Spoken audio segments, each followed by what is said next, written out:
In my opinion, learning to be funny is one of the easiest ways to improve your quality of life. Because a good life is about good human connections, and being funny improves those connections. When it comes to meeting new people and forming those bonds, it's kind of like glue that fast tracks the building of those bonds and those connections. And when it comes to existing relationships, it basically breathes new life into them, right? It keeps things exciting. And it basically signals that we see the world in the same way. And from a scientific standpoint, it replaces stress hormones with feel-good hormones. So things like endorphin, oxytocin, dopamine. One of my favorite go-to jokes, and in my opinion, it's the easiest way to get a chuckle, is to simply say the opposite of what's expected. So for instance, if you're walking outside with your group of friends and it's mind-numbingly hot out, say something like, "Oh man, the weather here, it's so cold." It's bound to get a laugh.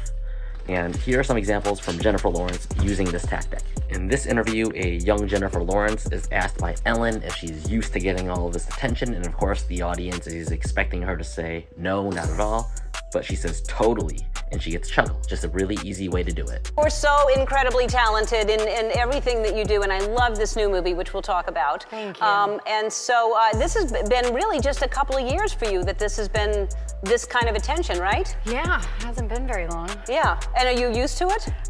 Totally. No. And in this next clip, Jennifer Lawrence had done a guest host for the first time of Kim Kardashian, and she was interviewed by Stephen Colbert, who asks what the experience was like, and kind of says, "Not that easy, huh?"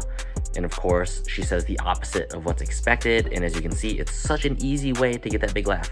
You took over when Jimmy Kimmel was out in November for the surgery of his son. You actually took over. Ooh, you're gonna make my nose bleed. This is you. There you are, talking to Kim Kardashian. Did you forget her name for a second? There you are. Wow. So, what'd you make of the experience? Not as easy as it looks, is it? Pretty easy. Not that hard. I'm just kidding. Well, when you got a guest like Kim kidding. Kardashian, it really... I hope this helps. If it does, please consider subscribing. And if you have any questions, please comment below, and I'll catch you guys later.